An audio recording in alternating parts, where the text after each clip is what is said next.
Hey, everybody. Welcome to another episode of Age of Quarantine. Thank you so much for spending your Mother's Day with me today. Really excited about today's show. Just a really quick background. I am Chris Enriquez. I play in the band Spotlights, and I work at Revolver Magazine. And this is a show that I started when the pandemic began to stay busy, and we've had some amazing guests. If you ever want to look at the past episodes, you can look up my personal channel, Christopher Enriquez, on YouTube, and you'll be able to watch all the episodes. Very quickly, my guest today, Stefanie of Brutus, one of the most exciting bands that I've heard in quite some time.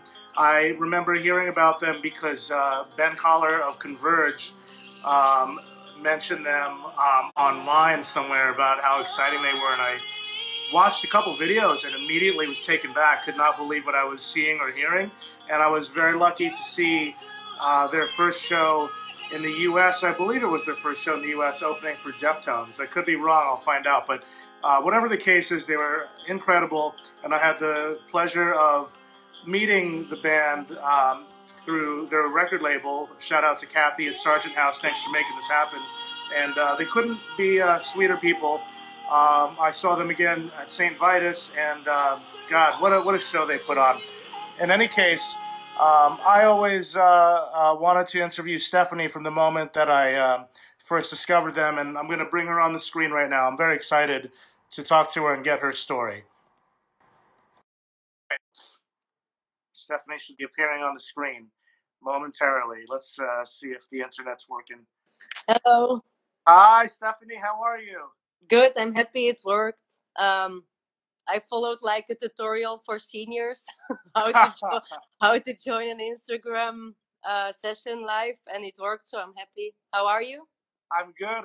I'm doing better now that we know everything's working, and I get to spend some time talking to you. So thank you so much. And yeah, man, what a crazy time right now.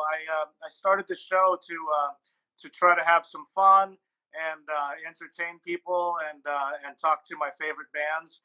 And Brutus is one of my favorite bands. So Oh, thank you. yeah, Stefanie, I definitely want to know how you're getting through the pandemic. Is everything okay over there?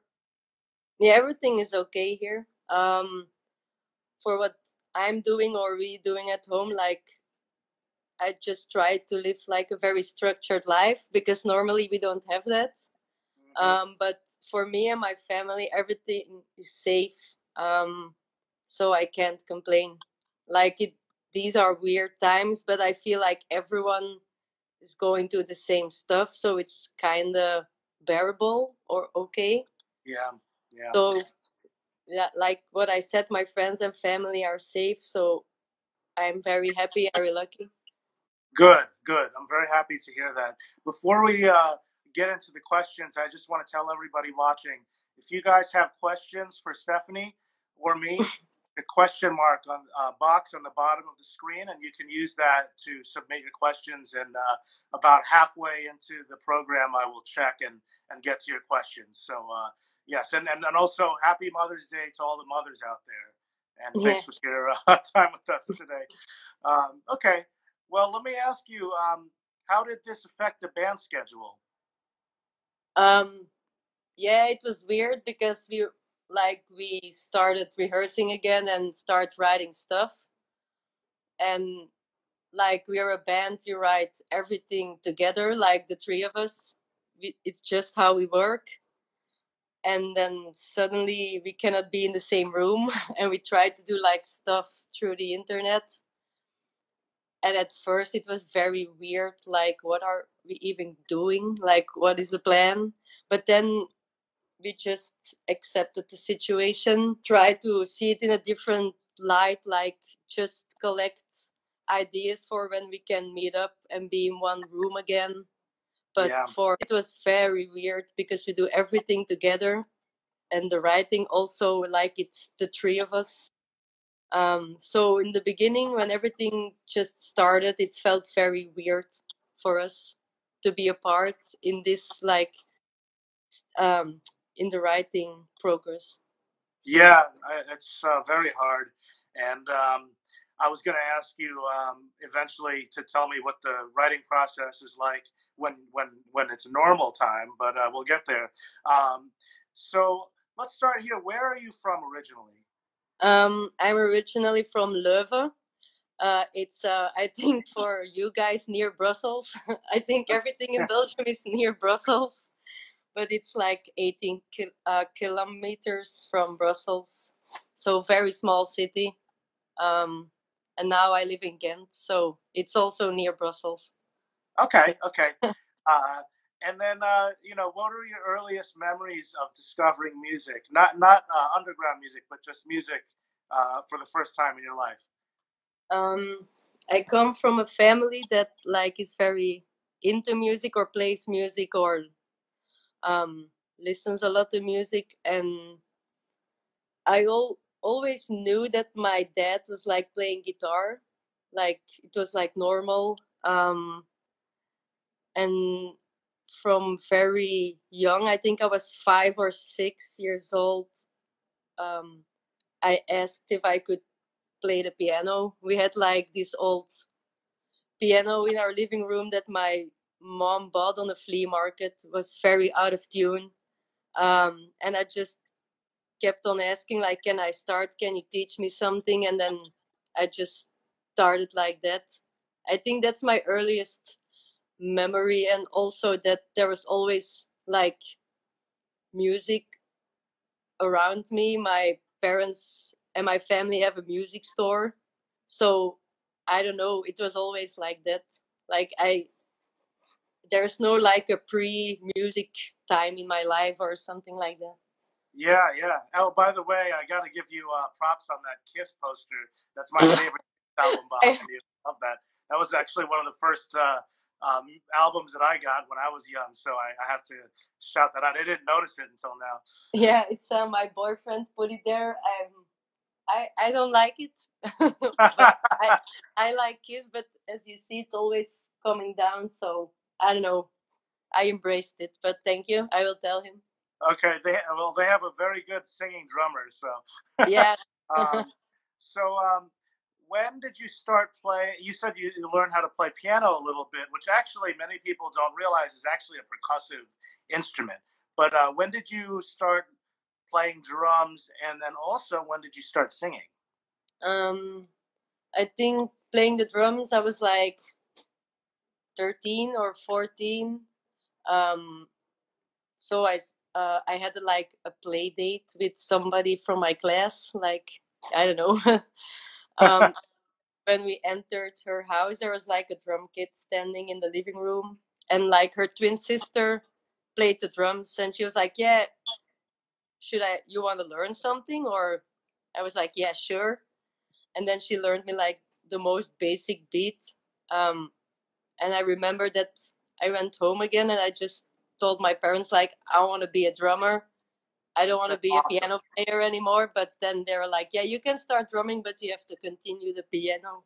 And I'm very happy that they not forced me, but that I continued the piano. So I think I was at 13 or 14 when I started playing the drums. That's awesome. Yeah, and the piano, like I was saying, I'm a drummer also. For anybody watching that doesn't know, so I love hearing the stories when I do get to talk to drummers. But the piano and the drums actually have a lot more in common than a lot of people realize. And Yeah, it's true. were you self-taught, or did you have formal lessons ever? Um, I with every instrument, the only two instruments I know, I started self-taught or self-teaching myself. Um, but then when I was 7, I did like music school. Was very into it.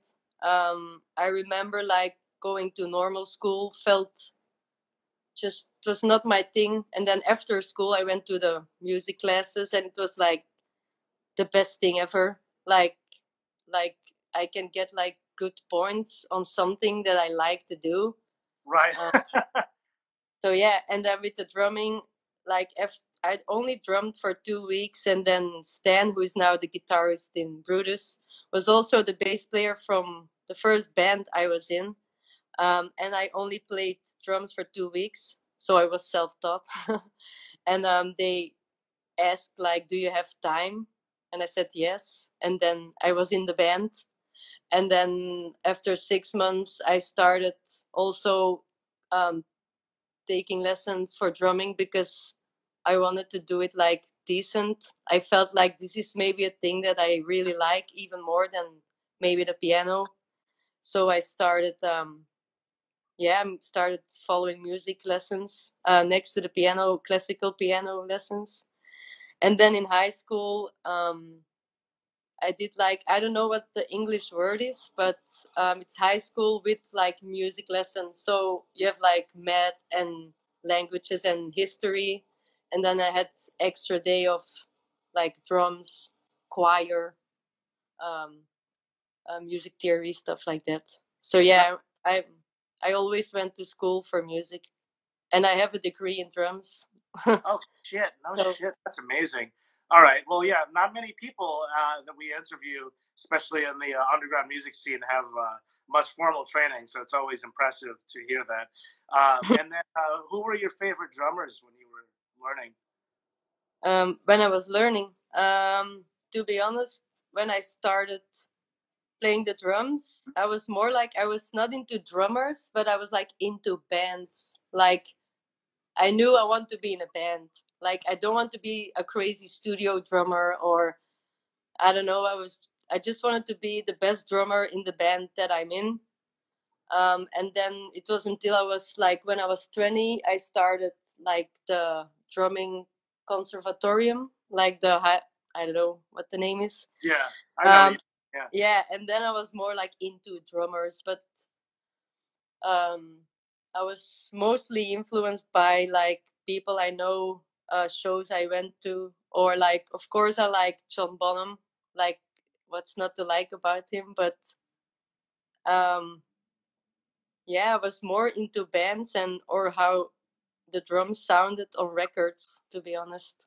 Makes sense. I mean, especially because some people don't realize, but some drummers are playing for different reasons. Some are playing for the song to be in a band, and some are playing like almost like for sport, where you have like these guys or girls on videos just doing this crazy shit, and it's a totally different thing. But Yeah. what about your singing? When did you find your voice?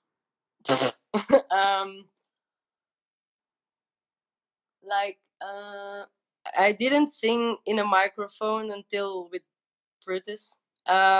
We started like the three of us, like the three we are today, like with Peter and Stan. And the idea was to find a singer, like where this story is going. And then after a year, I was like, there is like, is there going to be a singer? And then Peter and Stan were like, yeah, we'll find someone. But for now, here's a microphone. So he bought me a microphone, and I was like, he was like, yeah, you can maybe try some backings. And I was like, how do I have to find some backings to a singer that don't have? Like, what's the idea? And then started trying stuff. And after 6 months, Peter and Stan were like, yeah, we're going to be very honest. How do you feel to be the singer? Wow. And I didn't like that idea at all in the beginning because I was very nervous, and I was like, I'm not a singer, I'm a drummer, like this is not the plan, blah blah blah. They were very like patient they were very patient with me, and I just kept on practicing and trying, and here we are today. So that's so interesting that yeah, that's crazy. I like that you learned, well, that you were kind of starting to sing because your bandmates in the band that you're in today wanted it. That is an interesting thing. Like you didn't do it before, which is no, yeah. Um, did you have any like inspirations in particular when it came to like favorite singers or anything like that? I have favorite singers, like what I like it's the same girl as Fever Ray. Like I really love her voice. There's no one like her, to be honest. I like also normal stuff like Stevie Nicks. I really like her. Yeah, I also Oh like man, Nick. she's the best. You know, yeah, it's crazy. I also like stuff like Nick Cave or stuff like yeah. that. Um, but girl singers, it would be The Knife. Out like it's super special, yeah. I don't know. It's something I never heard before. Like the first time I heard the record Guts from The Knife, I think it's 15 years ago. I was like, I couldn't like get my head around those she sang, like, and I never stopped listening. Yeah, those are the best vocalists sometimes. Like, like I don't know, there's like Mike Patton from Faith No More or Bjork or like, just like they're like they sound so good, but it's also like so interesting and different and crazy at the same time. Yeah. Oh, by the way, to everybody tuning in 15 minutes, I see some of you guys and girls are putting questions in the box. I'll check the questions in 15 minutes and take some of your questions. So let's see. What about the underground music, like the scene and the bands and the venues? Tell me a little bit about how that happened for you. I think my first step into like the underground was with the first band I was in with Stan that I told you before. It was like 2003, and I suddenly was in this punk band with Stan and two other people. And then after 1 week, they were like, "Yeah, we're going to a punk rock show." I was like, "What is a punk rock show?" I mean, I was 13. You know how that is. And then we went to a punk rock show. It was absolutely amazing. I was terrified, but I kind of liked it. And then we went to hardcore shows and stuff like that. And we also had like Leuven, where I'm coming from. They had like a little label like Funtime Records, and these bands were on this label, and we went to all these shows from this label, and that was like my introduction to the DIY underground scene. And at the same time, I think also um, when we were young, and also when we went to the punk rock shows, we also started going with friends to like drum and bass raves and stuff like that. So it was like a weird world that I never saw or that opened up for me. So I think it started from there.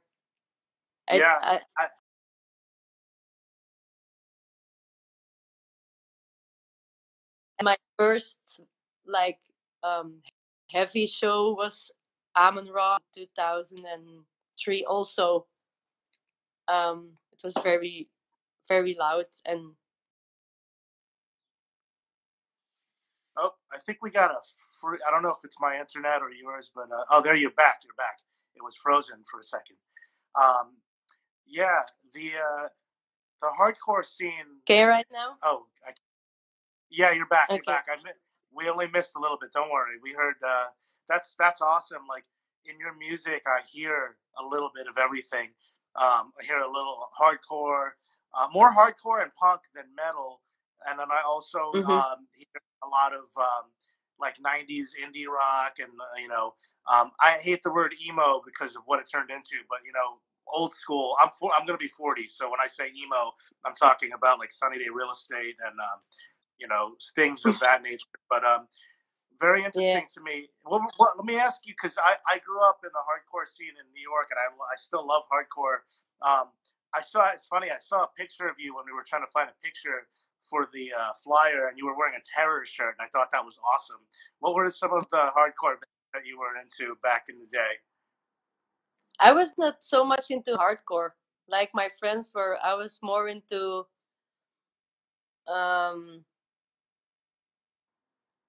I was from very early on. I was like more into post rock, like Cult of Luna. Also, I think when somewhere along the highway, mind blown.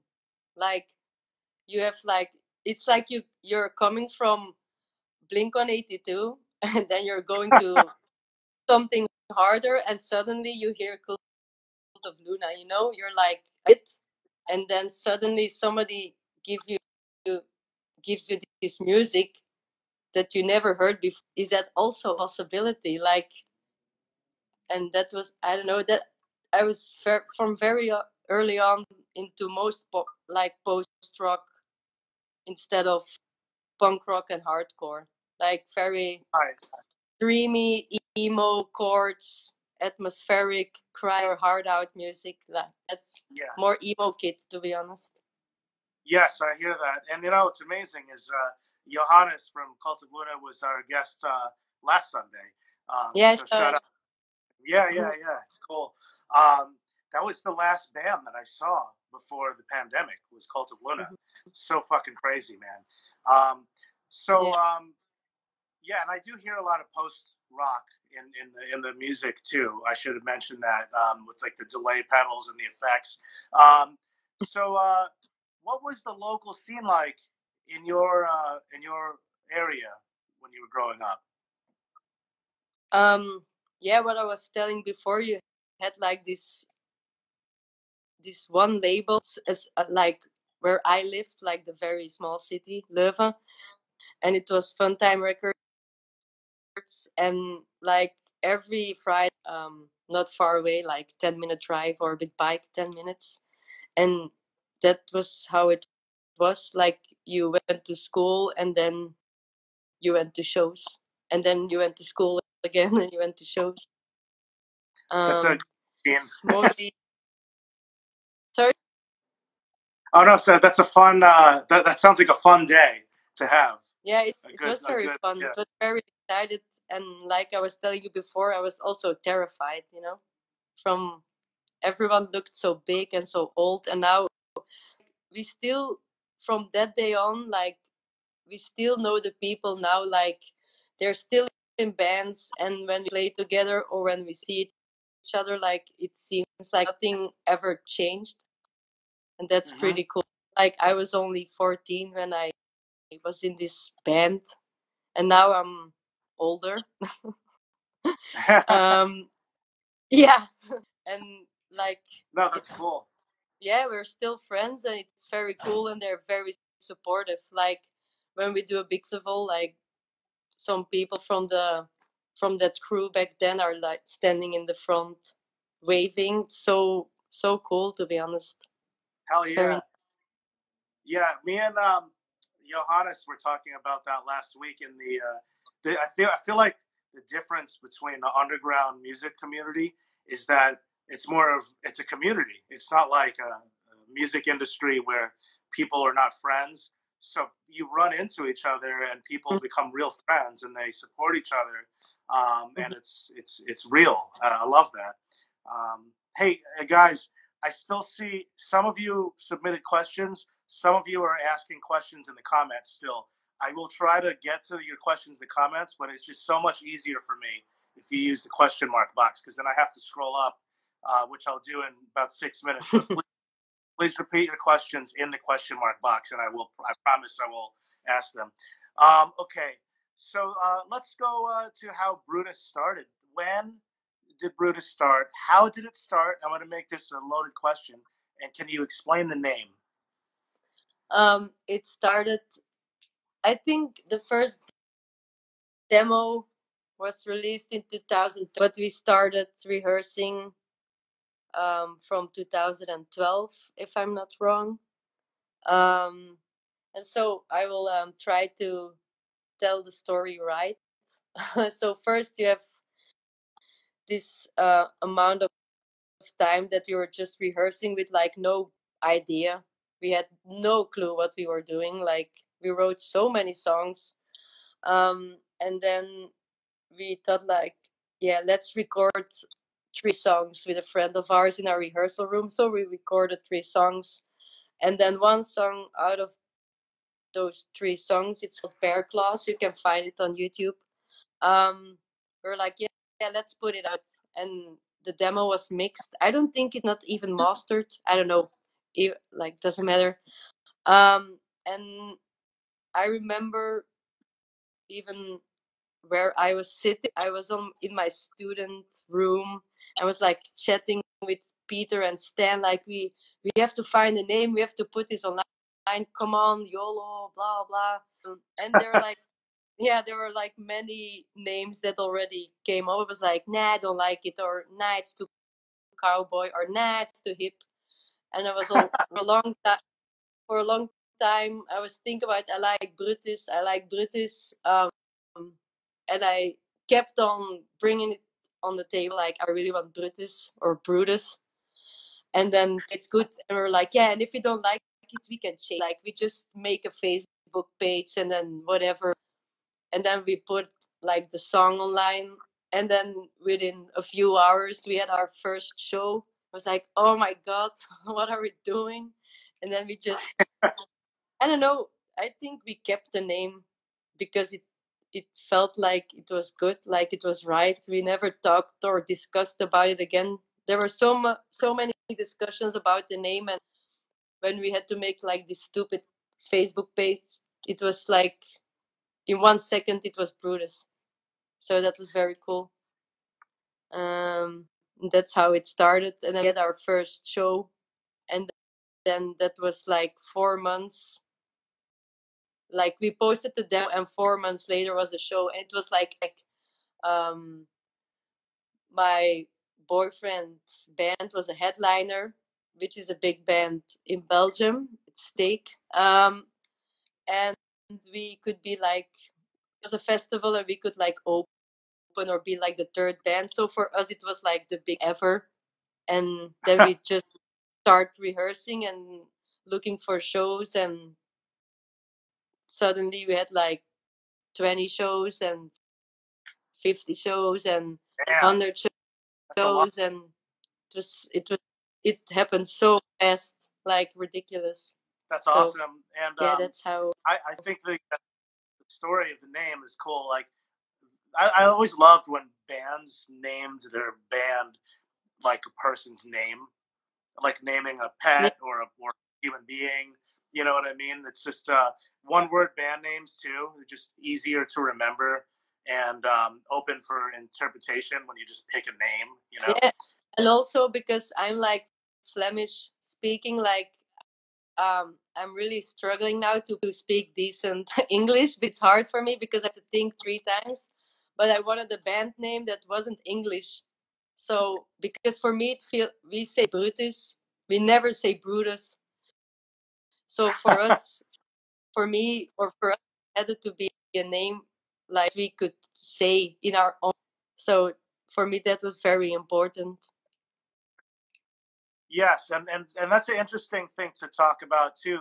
You decided to sing in English for the most part. Was that something that you guys talked about? And by the way, your English, Alice Bow 3 says your English is great, and I agree.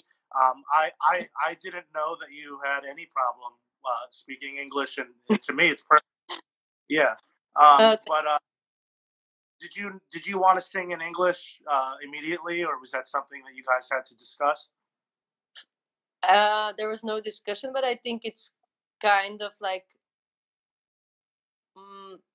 it's normal to sing in English, like for most of the European bands. But it's also normal to sing in Flemish. But there are more like English bands than like Flemish bands, and also Flemish. Maybe it was like it was never an option. But if it was an option, even now for me, it would be trying because it's like it's literally what I'm saying, you know. With English, Right, right, you're right. like hiding in some way or That's interesting. sound different than if I would in Dutch would be very I would sound very caveman, to be honest. I don't think it would suit That's our music. interesting. Yeah, Well, it's cool that you brought. Like, I never thought about that, but the way that you just explained it is cool because it's like you're simplifying your thoughts because it's not Mm-hmm. your first language. I'm Mm-hmm. gonna go to questions now, but I'm also gonna just give you some comments really quick from people that got worldwide recognition on the Age of Quarantine today. Mm-hmm. Thank you to Triterin. Greetings from France. Shout out to France. And then also we got a shout out from Mexico City. Okay, well, let's start here. D1360 San. Stefanie Mannaerts, you are an inspiration to all of us. Brutus live performance bring us so many good emotions. I send you much love from Mexico City. All right, awesome. Thank you. That's a big compliment. Yes. Thank you so much. We had the best time ever in Mexico. It was very cool. Fuck yeah. The Dillinger Compound. Latest Brutus record is absolutely top notch. All killer, no killer. Nice. Yeah. We say that a lot as a joke in the rehearsal room. All killer, no filler. Oh, okay, so they know, they know. Okay, so let's take the questions. All right. All right, Dillinger Compound. When was the photo of Brutus and Greg Puciato from Dillinger Escape Plan? Uh, when did you take that photo? Or We where? took it. We took it in LA. I can't remember the venue because I'm an idiot. But it was very cool. Like we slept at Kathy's house, and our sound engineer who was with us. Hi, Thomas. It was his birthday, and then we went for dinner, and the day after, and then we saw Woven Hand in that venue. That was like the best show I've ever saw. Um, and then the day after, we played at that venue, the Brutus show. Um, and those guys were there. I was like, oh my god, are you kidding me? Yeah, yeah. Yeah, I was so nervous. But they were so cool. They were so funny and friendly. So it was a very, very good night. Hell yeah. And I want to give a shout out to Greg also, who, a couple things you and I have in common aside from being drummers is that we got some help or some props from similar people like Greg Puciato and Chino, and just amazing. Like I was saying before, like the respect and community that comes with the scene that we come from. I guess you could call it the community. So shout out to Greg and the Dillinger boys. Okay, so let's see. Right, here we go. D. Vincent B. Will we ever see a digital reissue of the Victoria demo? Uh, I don't think so. But no, maybe I don't know. I don't. For now, I don't think so. It Okay, was it was one of the first songs that we ever wrote. I have some very good memories with that song. But it's just a good memory. So okay. I Sorry, thought you were sitting on the. no, I'm. This is the front of my apartment with the window open. Okay, I was like, you're pretty comfortable. That would be very weird. Okay, let's see. This is a good question right here from shout out to Sweat Music. What is your favorite? So I guess they want to know what is your drum set. Can you tell us what you're using?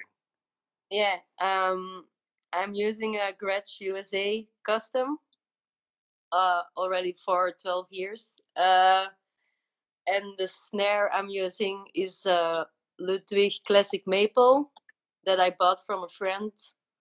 And the cymbals I'm using are Sabian HHX Legacy. That's what I'm using. There you have it, everybody. Okay, let's take this one here. Jorgen 1282. Is it hard to play drums and sing?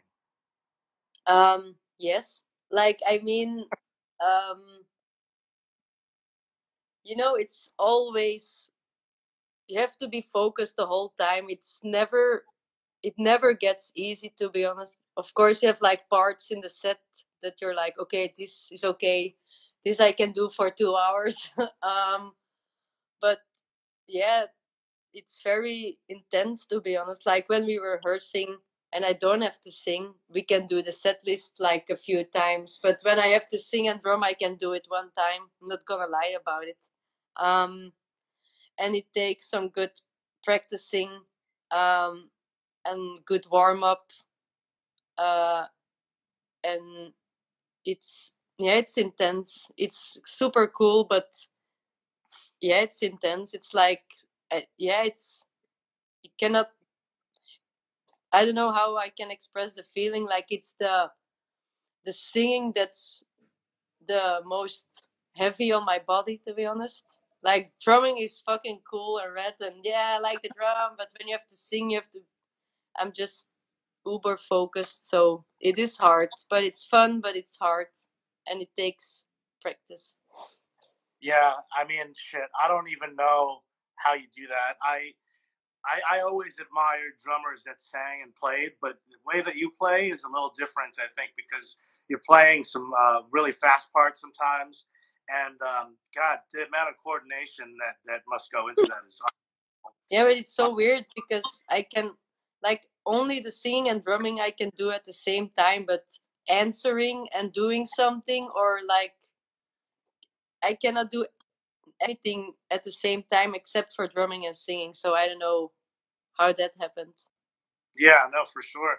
Well, going back to the way that Brutus started, is it easy to sort of pick out some of the main influences when he started? You know, or did you guys just come in with music and not talk about that? You know, or were you like, oh, I really like this band and I like this band? Like, how did the sound come together? We just did whatever, you know. We came from all these bands who are like very specific, like a hardcore band or a sludge doom band or a punk rock band or a crust band. And when we started Brutus, like I was with Stan in this band, and we had like a deal, like in a few years let's start our own band, with, because we're friends, not because we're into the same music normally, or half of the time when you start a band, it's because you get to know someone who's into the same music as you, and you're like, yeah, let's start a band, or I don't know. And we were just friends, and we were like, imagine being friends and in a band, and let's do that, and let's see what what we do. So we had no, like, we didn't had like a talk before, like, let's do this kind of genre of blah blah blah. It was just like, you're going to play the drums and I'm going to play guitar, and let's find the bass player and a singer. And then we started, because Peter was like a real punk rock kid. So I met Peter in another band, and I said to Stan, like, yeah, Peter is kind of cool, and he plays the bass very good, so let's ask him. And then we discussed about music, but before that we just meet up in the rehearsal room and started playing with no idea, to be honest. I swear to God. Well, you found your sound. I tell you that much, because I don't think that you sound like anybody in particular. It's a good mix. It's very hard to mix genres and make it sound Mm-hmm. good. I got to say that. It really is. A lot of times when people try to do that, it just doesn't work. But the way that you guys do it seems natural. So it makes sense that you guys just, brought things to the table, and it really just worked out. And then how did you end up with Sargent House? Because that's such a great label with so Mm-hmm. many different bands. How did that happen? It was very surreal. Like, we just recorded Burst, and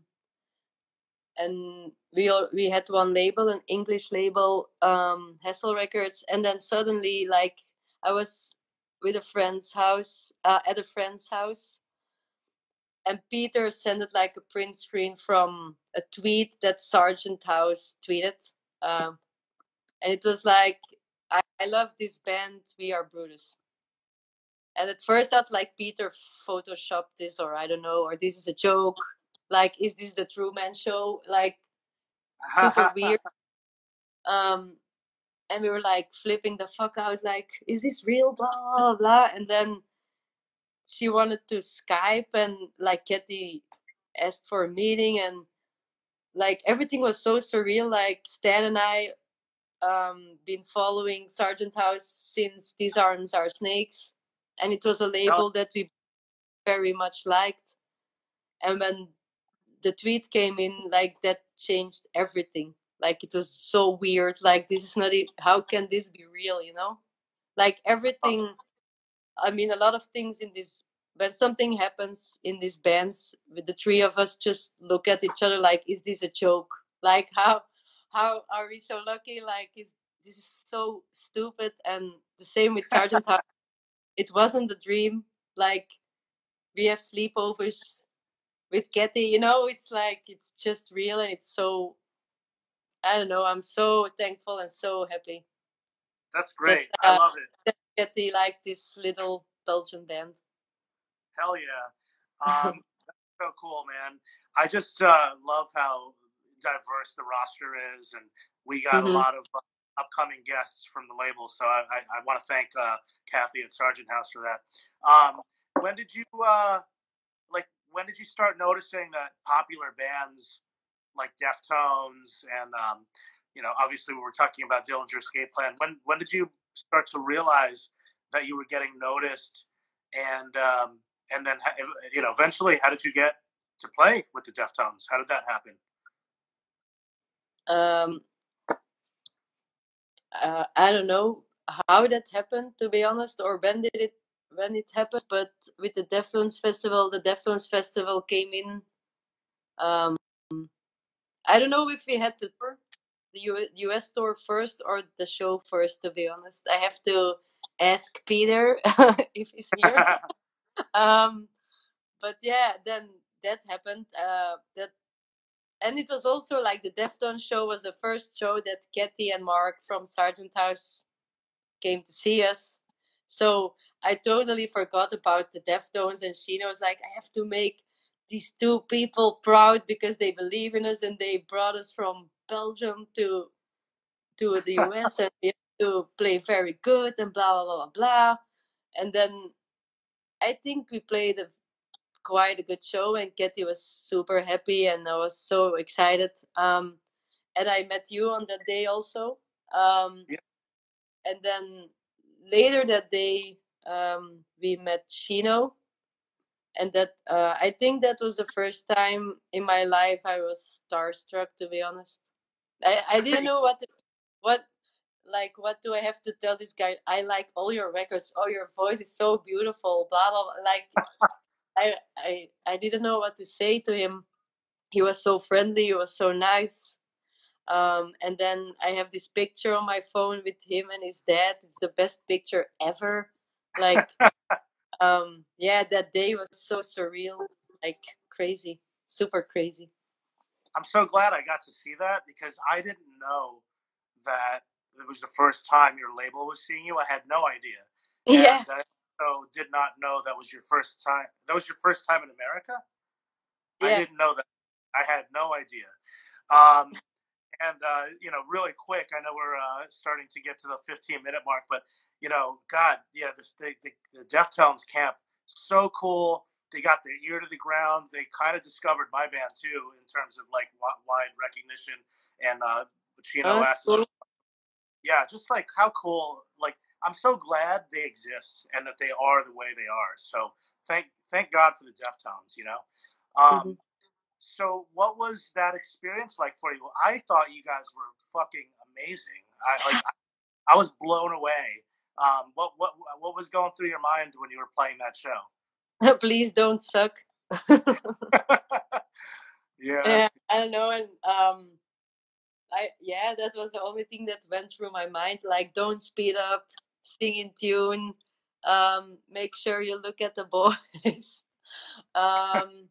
Like, I mean, Peter and Stan. Sorry. because I can be very like isolated when I'm too focused on the stage. And I really wanted to make like I wanted to make Getty Mark proud. Like we have to just nail the show. We have to be like decent, you know. And it was cool. I'm happy. It was a That's cool good. day. I'm going to do a quick shout out since we're talking about Deftones, and then we'll go back to the questions. But I promise Sergio from Deftones. And guys, every night you can watch Sergio from Deftones DJ and play video games on Twitch.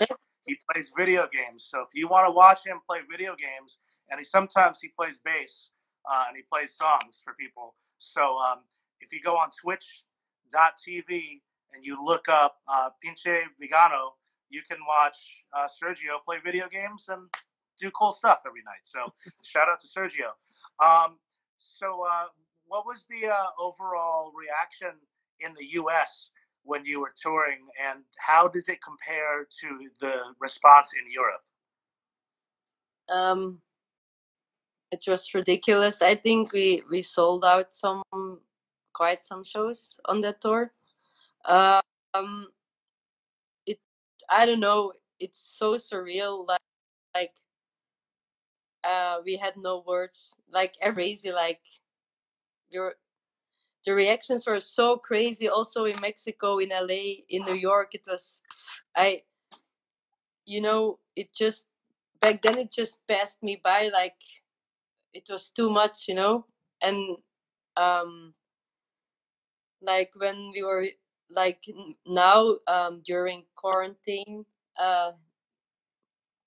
like 2 weeks ago, I realized what a year we had only 2 weeks ago, because I'm sitting here at home. I painted my garden. We bought some flowers. You do like normal stuff. I cleaned my house for the 5th time in 2 days because there's nothing to do except making music and this. And then I was going. We had to like. I saw a video from us where we had to check something, and seeing us play, it was like I like it was like not even real. I was looking at this. It was a Hellfest video that we had to approve for. I don't know. And seeing that, I felt so weird, and then it hit me like, what the fuck did we just done last year? Like, it's just so fucking crazy. And then the response in Europe, I think it's also like with the second album, it was like such a difference with Burst. Like with Burst, there were already like people showing up. Like we never played for no one with Brutus. Like we're very lucky. Like there always a decent amount of people, and with Nest, it like instead of 50 people, there were like 300 people. Like it was so weird, and we were so lucky. Like with Burst, we toured with Russian Circles, with Chelsea, and with Trice, and we did like the big venues. And when we did our club tour, we played like the little venues from 250 or 350, and so many people came to like the merch stand afterwards, like, I was here with Russian Circles, I'm here because I saw you with Russian Circles, I'm here because I saw you with Chelsea. It was and the like the venues were like more packed and packed every time. It was it's so weird because like being in lockdown for already 7 weeks, like sometimes I'm like thinking, is it like, was it even real, because you're like in this bubble and just doing laundry and cleaning and FaceTiming with your parents every day, and I don't know, and then being in a band seems so far away sometimes. Yes, absolutely, because you're like a lot of self-reflecting, I think people are doing, because we're stuck at home. So you just more time to really think about everything. That's been happening here too. I'm just like, well, looking back at life, it's an interesting time. But you did get a great experience in the U.S. I noticed that, and you were embraced by the right bands, and the right record label and the fans all took really well to it. Thought it was a really cool thing to watch from the time that I saw you play at the Deftones, which wasn't that long ago, and then seeing you at St. Vitus again, which was close to 300 people. Not the capacity is probably more in the 250, but still, I mean, it's amazing. It takes a lot of work for even American bands to do that. So what about the bands you played with? You toured with a lot of bands that you mentioned. Who are some of your favorite bands that you went out with? Certainly, for me personally, the Cult of Luna tour was amazing. It's like they were so sweet. You have to imagine that your favorite band ask you to go on tour with them, and then you can just see this show every night, and they're killing it every time. I mean, you saw them; they're like ridiculously good. And then so that was already cool, and they were so friendly, so nice. We laughed so many times. Um, I don't know. It was I think, by far one of my favorite tours ever. Yeah. I felt, yeah, I don't know. We felt so lucky, and they were so cool and funny, and like it was always like adding like fun, fun, fun, fun, fun, fun, fun. It was very, very cool tour. Very nice. I will never ever forget it. Fuck yeah. And Yeah, they're so good live. So good yeah. live.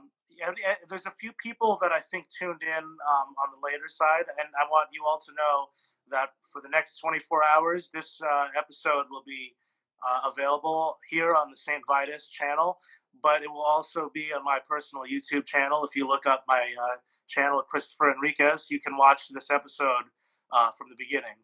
Over the next day or two, I will make sure that it goes up there. So, and then, okay, so let's see. Um, what what are your hopes for Brutus? When the pandemic is over, what are your hopes for some of the things that you're looking to accomplish? Down the line. I hope we can rehearse very soon. That's Very the main. basic stuff. That's the main focus right now, to be honest. And I wish I I don't could see my band. know. Sorry, yeah. Yeah, Uh, yeah. and I don't know. I hope we can.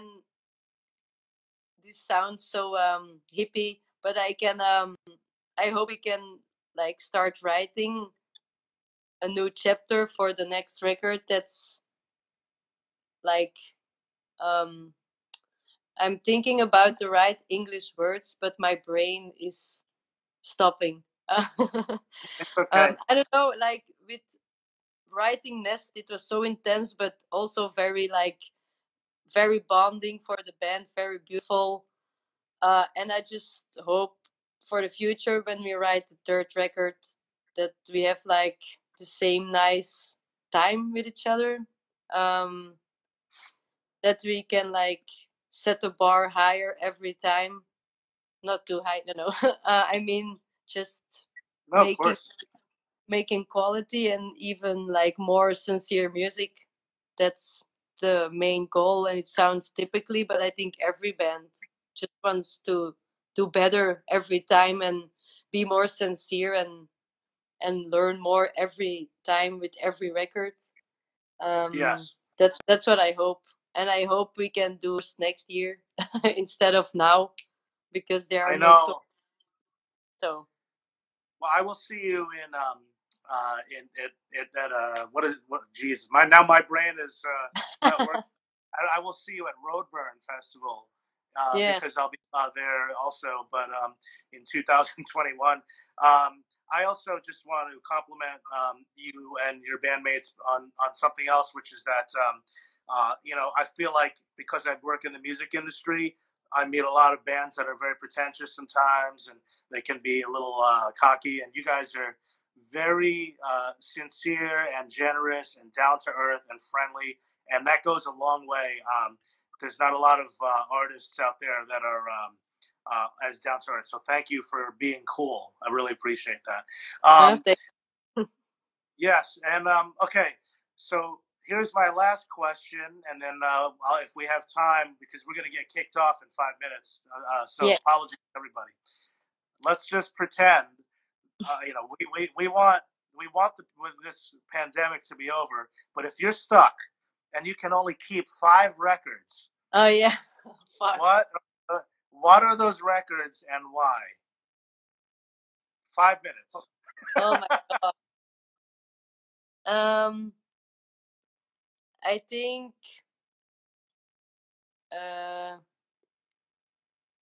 only 5. Only 5. Well, it makes it easier for you if it's only 5. Okay, I think Untrue from Burial, Somewhere Along the Highway from Cult of Luna, Sorry from White Lung, and then World Music from Goat, and then Deep Cuts from The Knife. Wow, you did that really quickly because you made it sound like you were going to have a hard time. Okay. Yeah, but I was like, very fast. Yes, I haven't done it yet because I've been so busy, oddly enough. But I eventually am going to try to promote all these episodes and make playlists. So all the bands that you talked about, if I get to it, I'm going to make a playlist out of to promote this episode. Cool. All right. Well, I have only 4 minutes left. Do you have any final words or shout outs that you want to make? Anything? Shout out to my mom and all moms for Mother's Day. And shout out to Peter and Stan. I know you're watching in your bed. And shout out to Katie and Mark. Shout out to Mies and Wes. And shout out to my boyfriend that I said he had to go in another room because I was too nervous. So, and thank you, Chris, for asking me. Just very fun. Hey, thank you. I really appreciate it. I hope you still stay safe and healthy, and that you get to spend time with your bandmates soon and make some more music. And I can't wait to watch you play again and hang out. So just keep things positive over there, and send my best to your bandmates. Okay. Yeah, you too, and thank you so much. All right, I'll see you soon. Hopefully, take care, Stefanie. Bye. Bye. All right, thanks everybody for tuning in. As you can see, I'm not on a toilet. I am in a chair. Just want to make that clear that I'm not on a toilet.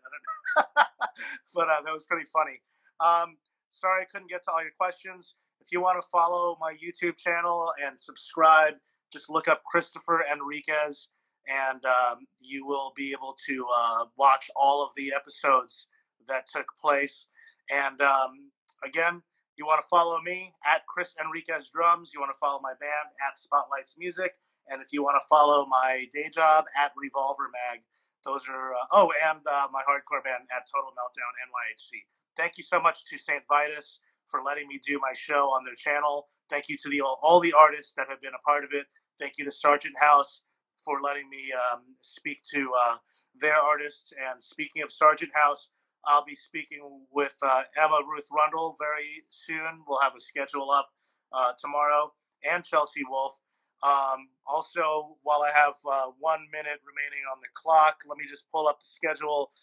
Might as well tell you who's coming up this week. We have a really amazing week. Okay, let's see. Geez, we're already on episode. We're in the 50s. Yep, we are in the 50s. John Joseph of the Cro-Mags. Yes, tomorrow, John Joseph of the Cro-Mags. May 11th. May 12th, Trevor from Black Dahlia Murder. May 13th, Adam Lazzara of Taking Back Sunday. May 14th, Paul Delaney of Black Anvil. May 15th, Mike Williams, I Hate God. Following week, I will have Chelsea Wolfe on May 19th and Emma Ruth Rundle on the 21st.